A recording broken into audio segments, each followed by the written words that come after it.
Политичката криза во Македонија, евроатлантските интеграции и мигрантската криза во очи на нов можен бран бегалци од Блискиот Исток и Африка, носечки теми во разговорите на председателот Ѓорѓе Иванов со унгарскиот претседател Адер Јанош овде во Будимпешта. Во контекст на политичката криза, председателот Иванов одовде од Будимпешта упати две пораки. Ако парламентарното мнозинство сака да го добие мандатот за состав на нова влада, да се откаже од тиранската платформа.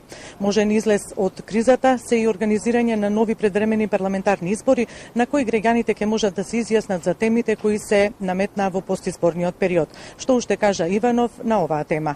Ургентно потребно е конститутивната седница на Собранието на Република Македонија да биде завршена, да се избере претседател и да можат активностите кои ги имаме како држава нормално да ги спроведуваме. Ние сега ни се блокирани и локалните избори, но веќе се ближи рокот кога завршува прогласената кризна состојба на јужната и северната граница поради илегалната миграција.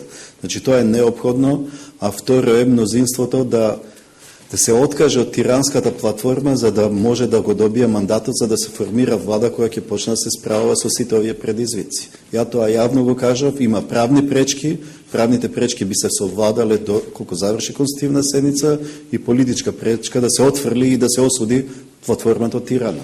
Унгарија е силен поддржувач на македонското интегрирање кон НАТО и Европската Унија и апелира до овие два клуба час поскоро да ги почнат пристапните преговори за членство. Предолго вели председателот Јанош, на Македонија и даваме позитивни, но лажни ветувања. Македонијанок сандека и вилагоша.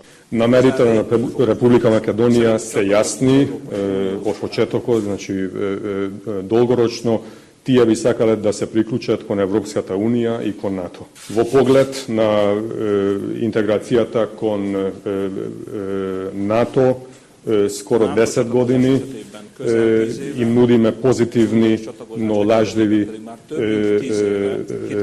забелешки и ветувања на нашите македонски пријатели.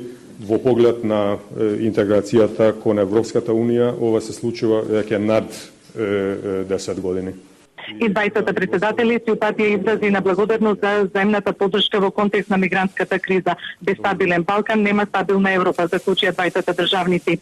По пладнево председателот Иванов ќе биде примен од унгарскиот премиер Виктор Орбан и од председателот на парламентот Ласло Ковер. Инаку председателот Иванов за време на престојот во Унгарија даде интервју за угледниот дневен весник Маѓар Хирлап, во кој уште еднаш ја потенцира штетноста од тиранската платформа, која според него атакува уникатниот карактер и суверенитетот и државниот интегритет на Република Македонија, а како едно од решенијата за излез од кризата, Иванов ја нотира можноста за нови предвремени парламентарни избори. Инаку Унгарија преку својот министер за надворешни работи покрена иницијатива во Советот на Европската Унија за осуда и отфрлање на албанската платформа, но ниту една земја од Европската Унија досега не се произнесе по оваа иницијатива. За вестите на Канал 5 од Будимпешта, Миријана Трпческа.